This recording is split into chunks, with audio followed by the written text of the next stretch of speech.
श्रीमन्नारायण नारायण हरि हरि श्रीमन्नारायण नारायण।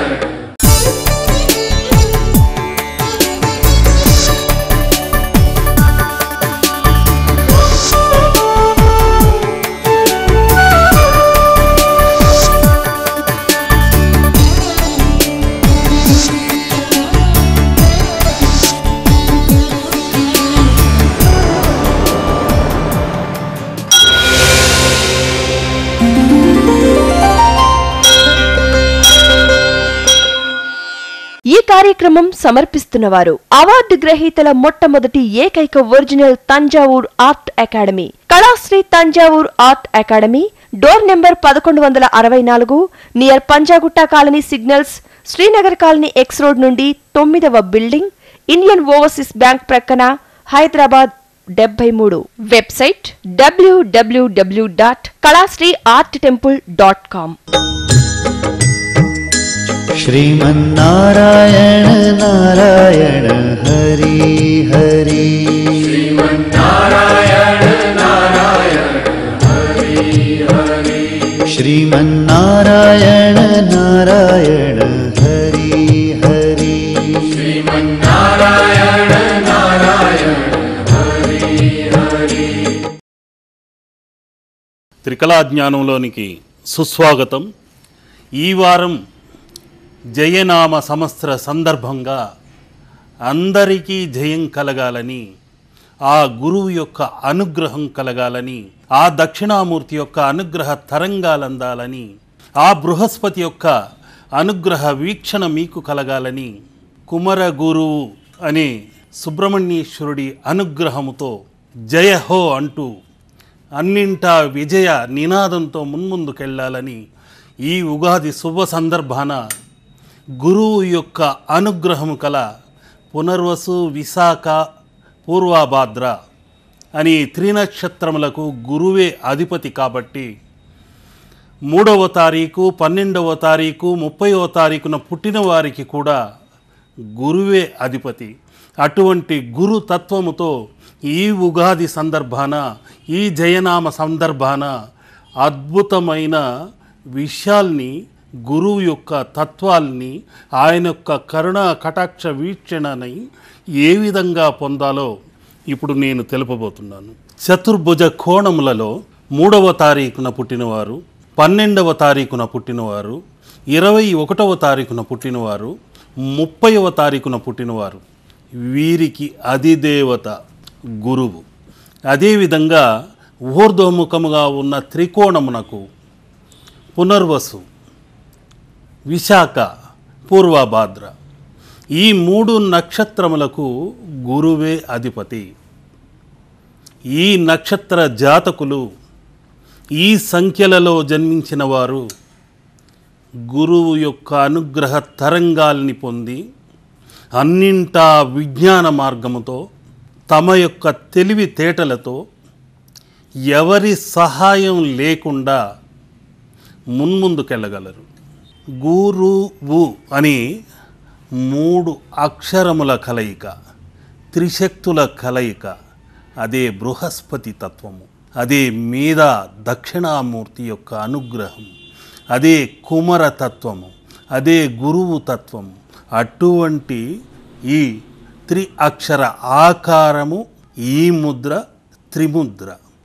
ఈ విధంగా చేస్తే ఓంకార ఆకారం, ఈ విధంగా చేస్తే త్రిశూల ఆకారము, ఈ విధంగా చేస్తే త్రిపుండ్ర విభూతి రేఖల ఆకారము, ఈ విధంగా చేస్తే హరి తిరునామ ముద్రగా మారింది.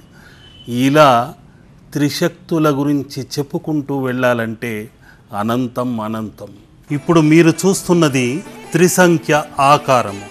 మన వేళ్లలోని 3 అనే సంఖ్య ఇలా ఒదిగి ఉంది. ఆ త్రిసంఖ్యని ఓంకారమై ఈ విధంగా త్రిశక్తి తత్వముతో దాగి ఉంది.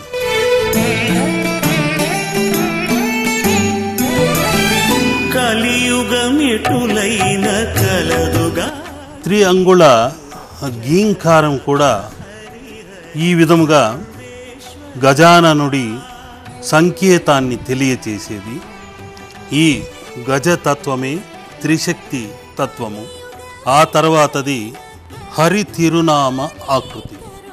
మన హస్తములోని త్రిసంఖ్య ఆకారము, త్రిఅంగుళ ఓంకారము, త్రి అక్షర సంకేతము, త్రిశక్తి గీంకారము, త్రిహరి తిరునామ ఆకారము. ఇలా చేస్తే హర విభూతి స్వీకారము, త్రిశూల ఆకారము, త్రిదోష పరిహారము, త్రిలోక వశీకరము, ఇరు త్రికోణ త్రిశక్తి శివశక్తి అగమ్య గోచారము. ఇలా చెప్పుకుంటూ వెళితే అనంతం అనంతం. ఆ అనంతమైన శక్తి త్రిశక్తి, త్రిశూలి.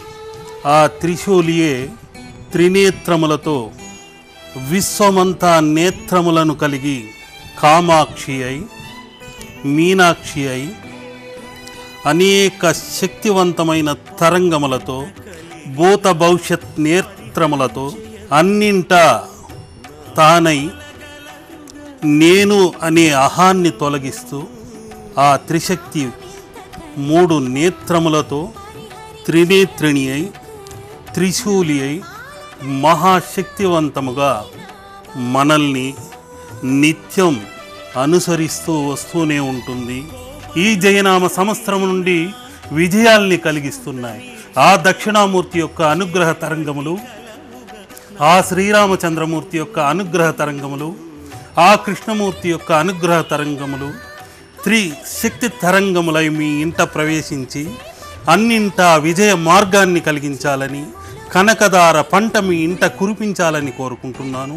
చిత్రకళా శిల్ప యోగులు గురువులు ముగ్గురున్నారు. మయుడు, విశ్వకర్మ, భోగర్ సిద్ధుడు. మయుడి గురించి మీకు తెలిసిందే, మయసభ నిర్మాణం చేశాడు. విశ్వకర్మ సుదర్శన చక్రాన్ని చేసి శ్రీహరికి అందచేశాడు. ఇంద్రుడికి వజ్రాయుధాన్ని అందచేశాడు. ఇక ఈ కలియుగాన భోగర్ సిద్ధుడు ఈనాటికి పళని కొండపై ఉన్న పళని సుబ్రహ్మణ్యేశ్వర స్వామిని కుమర గురువుగా నవగ్రహ తరంగములనే కాకుండా నవపాషాణములను ఏకం చేసి ఒక విగ్రహమూర్తిగా నిలబెట్టాడు. గతంలో జరిగింది ఇది, ప్రస్తుతము చూస్తున్నాము, రాబోయే తరాలలో కూడా చూడబోతున్నాము. అదే త్రికళ. భూత భవిష్యత్ వర్తమానాలలో కూడా పాషాణ శిలపై అభిషేకించిన క్షీరము, ఆ పాలు తాగిన వెంటనే ఎటువంటి రోగములున్నను నశించి తీరుతాయి. అటువంటి అత్యద్భుతమైన శిలను ఆ భోగర్ సిద్ధుడు చేశాడు. 3000 సంవత్సరాలు జీవించి చైనాలో బోగెన్ అనే పేరుతో ఉండి ఆ తర్వాత ఇక్కడికి వచ్చి పంచభూతాల్లో విలీనమయ్యాడు. మా తండ్రి గారి యొక్క గురువు యొక్క అనుగ్రహ తరంగాలు అందితేనే నేనీనాడు ఆ గురువు అనుగ్రహముతో అనేక ముద్రలను అందచేసే భాగ్యం నాకు కలిగింది. గురువు యొక్క విషయాలను గురించి చెప్పాలంటే అది అనంతం. ఒక్క వారం సరిపోదు, ఒక్క సంవత్సరం సరిపోదు, ఈ జీవితమే సరిపోదు. కాబట్టి 3వ సంఖ్య గురించి, 12వ సంఖ్య గురించి, 21వ సంఖ్య గురించి, 30వ సంఖ్య గురించి, పునర్వసు, విశాఖ, పూర్వభద్ర నక్షత్రాల గురించి ఇంకా కొనసాగుతూనే ఉంటుంది. వచ్చే వారం కూడా తెలుసుకుందాం. ఎందుకంటే ఈ వారం అనేక మంది ఉగాది సందర్భంగా, నూతన సందర్భంగా వారిని గురించి తెలుసుకోవాలని తపనతో ఎదురు చూస్తుంటారు. అటువంటి వారికందరికీ కలగలిపి పరిపూర్ణ గురు అనుగ్రహం గల చిత్రాన్ని ఇప్పుడు నేను మీకు వివరించి చెప్పబోతున్నాను. ఆ చిత్రమే త్రివర్ణ చిత్రం. స్వర్ణ రత్న వర్ణ చిత్రమే ఇక్కడున్న శివ కుటుంబ చిత్రం.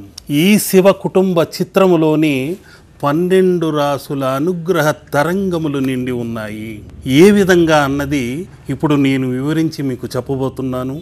ఈ ఒక్క త్రివర్ణ చిత్రాన్ని, త్రిశక్తి చిత్రాన్ని మీరు దక్షిణముఖంగా కానీ ఈశాన్యముఖంగా కానీ ప్రతిష్ఠ చేసుకొని పూజించగలిగితే 12 రాసుల వారికి అత్యద్భుతమైన ఫలితాలని పొంది తీరుతారు.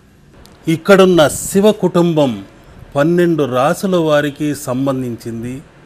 అదేమిటండి 12 రాసులు అంటున్నారు, ఒక్కొక్క రాశికి ఒక్కొక్క అధిదేవత ఉన్నాడు కదా అని మీకు ఆశ్చర్యం కలగవచ్చు.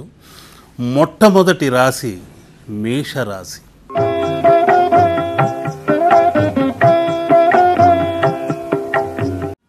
మేషరాశి, ఆ మేషరాశికి అధిపతి కుజుడు. ఆ కుజుడికి పరమాత్మ అంశ సుబ్రహ్మణ్యేశ్వరుడు. ఆ శివుడికి మామగారు కూడా దక్ష ప్రజాపతి.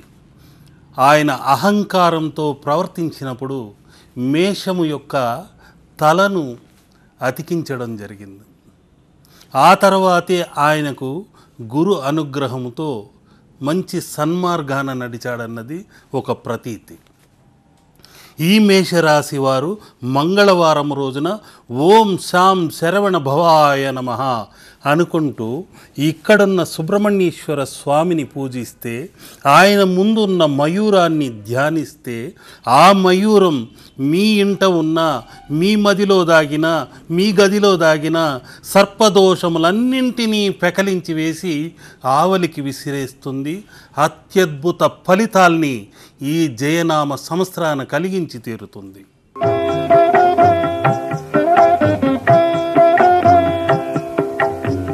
వృషభ రాశి. ఈ వృషభ రాశి అన్నది కామధేను వర్గానికి సంబంధించినది. కామధేను చిత్రాన్ని వీరు ఇంటి గుమ్మం పైన పెట్టి లోనుకి చూస్తున్నట్టు పెడితే అత్యద్భుతమైన ఫలితాల్ని పొందుతారు. పార్వతీ పరమేశ్వరులు కూడా ఆ నందీశ్వరుడి పైనే కూర్చుని ఉంటారు. కాబట్టి ఈ చిత్రరాజాన్ని పెట్టుకుంటే వృషభ రాశి వారికి వారి గదిలో కానీ వారి మదిలో కానీ ఎటువంటి మలిన దోషములున్నను, పాపములున్నను, ఎటువంటి ఛాయాదోషములున్నను తన వాడి అయిన కొమ్ములతో పొడచి ఆవలికి విసిరివేసేదే వృషభ రాశి తత్వం.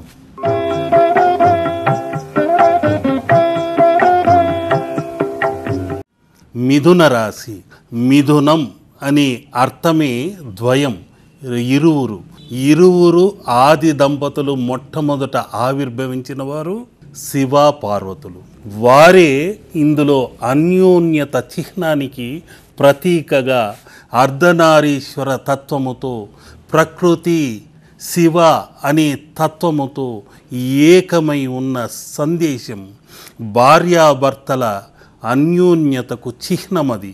ఈ చిత్రాన్ని మిథున రాశి వారు కానీ ప్రతిష్ఠ చేసుకోగలిగితే అత్యద్భుతమైన మహిమాన్వితమైన శక్తి తరంగాల వలన వారి ఇంట్లో అన్యోన్యత పెంపొందుతుంది.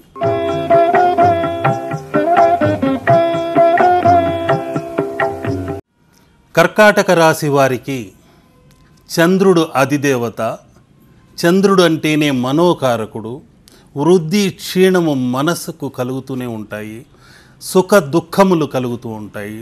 అటువంటివన్నింటినీ మనోతత్వమైన జీవరాశుల కేంద్రాన్ని ఆ శివుడు తన జటాజుటాన అలంకరించుకున్నాడు. అందుకే ఆయన చంద్రశేఖరుడయ్యాడు. ఓం నమో చంద్రశేఖరాయ నమః అనుకుంటూ ఈ స్వర్ణ త్రివర్ణ చిత్రాన్ని గనక మీరు పూజిస్తే తప్పకుండా అత్యద్భుతమైన ఫలితాల్ని పొంది తీరుతారు.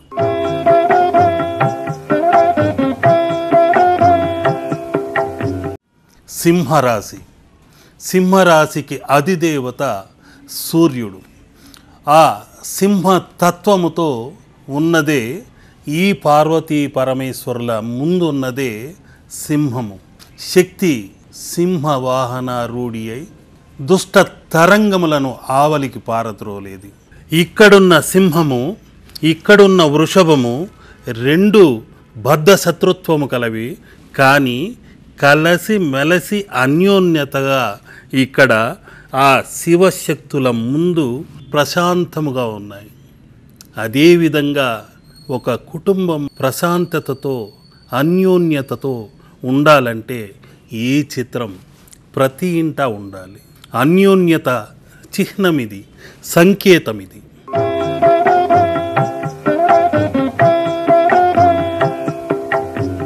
కన్యారాశి.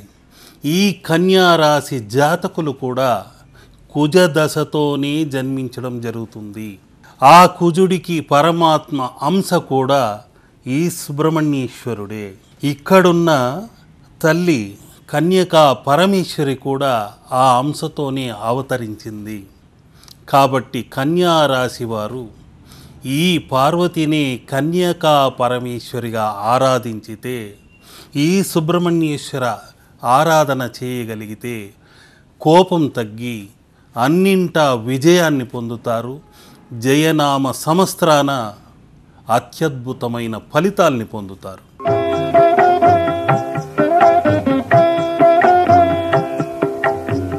తులారాశి. తులా అంటేనే సమతుల్యముతో ఉన్నదే తులారాశి తత్వము. అంటే ఇక్కడున్న మయూరము, ఇక్కడున్న సర్పము, ఇవి రెండు బద్ధ శత్రుత్వము కలిగినవి. విరోధము అన్నది వీరికి సహజ గుణము.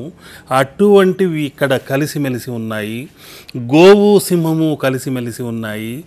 ఇక్కడున్న విఘ్నేశ్వరుడు కేతుతత్వముతో, ఇక్కడున్న సుబ్రహ్మణ్యేశ్వరుడు కుజతత్వముతో, ఇక్కడున్న కాలసర్ప దోషాన్ని హరించే నాగేంద్రుడు, ఇక్కడున్న మయూరము సర్ప దోషాలనన్నింటినీ పెకలించి వేసేది. అటువంటి దోషాలను సమతుల్యం చేసి వివాహయోగం ఆలస్యం కాకుండా, సంతాన యోగం ఆలస్యం కాకుండా అన్నీ సవ్యంగా చేసి తులానేత్ర తత్వముతో ఉన్నదే ఈ సుబ్రహ్మణ్యేశ్వరుడు. సర్పాంశ సంభూతుడు, షట్చక్ర నాదుడు ఆ కార్తికేయుడు.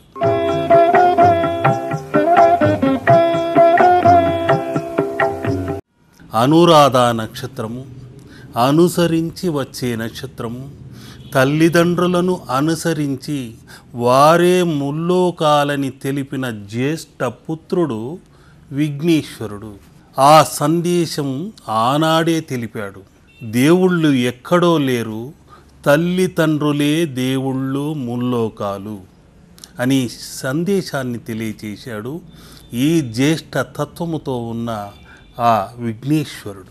అదేవిధంగా కుజతత్వముతో ఈ రాశి వారికి ఆధిపత్యం కలిగి ఉన్న సుబ్రహ్మణ్యేశ్వరుడు ఇక్కడున్నాడు. ఈ చిత్రమే వృశ్చిక రాశి వారికి కూడా అత్యద్భుతమైన ఫలితాల్ని కలిగిస్తుంది.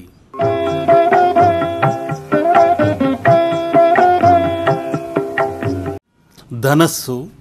ఈ రాశికి అధిపతి గురువు, అంటే దక్షిణామూర్తి. దక్షిణామూర్తి అంటే మరెవరో కాదు, ఇక్కడున్న ఈశ్వరుడే. ఆ చంద్రశేఖరుడే మేధా సంపత్తిని పెంపొందింపచేసే మేధా దక్షిణామూర్తి.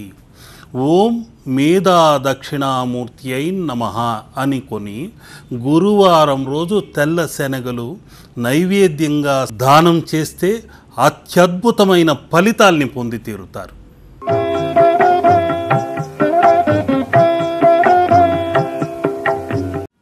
ఈ మకరము మొసలి గంగాదేవికి వాహనము. గంగాదేవికే కాదు, లక్ష్మీదేవికి కూడా వాహనమే.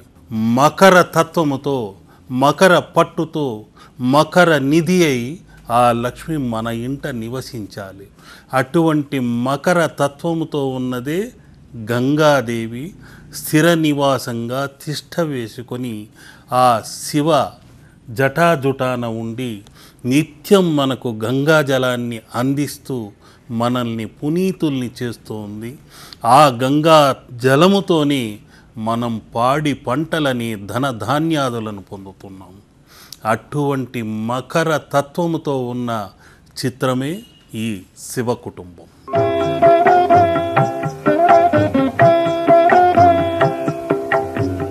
కుంభరాశి ఒక మనిషి అన్న తర్వాత నిండు కుండలా ఉండాలి, నిండు కలశంలా ఉండాలి. ప్రతిదీ పొంగిపోతూ కృంగిపోతూ ఉండకుండా, తొణకకుండా బెణకకుండా, నొప్పించక తాను ఒక తప్పించు తిరుగువాడు ధన్యుడు సుమతి అన్నారు. ఆ విధంగా ఆ కుంభకలశ తత్వాన్ని తెలియచేసేది గాదెలు, ధనధాన్యపు గాదెలు. మీ ఇంట ధనధాన్యపు గాదెలను దొంగలించేవారు ఉంటారు, మూషిక తత్వముతో ఉంటారు. అటువంటి దోషములు తొలగాలంటే మూషిక వాహనుడైన గజాననుడిని ప్రార్థన చెయ్యాలి. ఆ మూషిక గజాననుడు ఇక్కడే ఉన్నాడు, మూషికము ఇక్కడే ఉంది. ఓం మూషిక గజాననాయ నమః అనుకుంటే అత్యద్భుతమైన ఫలితాల్ని పొందుతారు.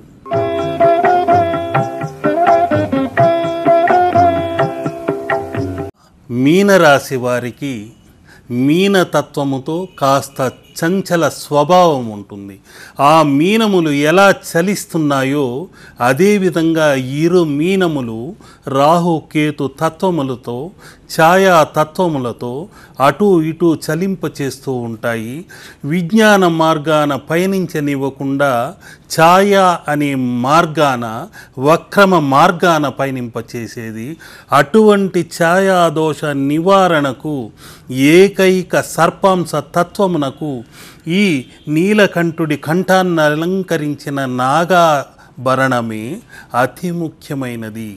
ఆ నాగ దోషమును తొలగించుకోవాలంటే ఆ కేతువుకు అధిపతి అయిన గణపతిని మనం ప్రతిష్ఠ చేసుకోవాలి. ఈ ఉర్లీ గణపతిని గనక ఆరాధించితే మీ ఇంట ఉన్న రాహుదోషములు, కేతుదోషములు, కుజదోషములు అన్నీ పటాపంచలైపోతాయి. అంతేకాకుండా ఈ చిత్రరాజములోని ఈ కీర్తిముఖుడి వలన మీ ఇంట ఉన్న రాహుదోషములు కూడా తొలగిపోతాయి.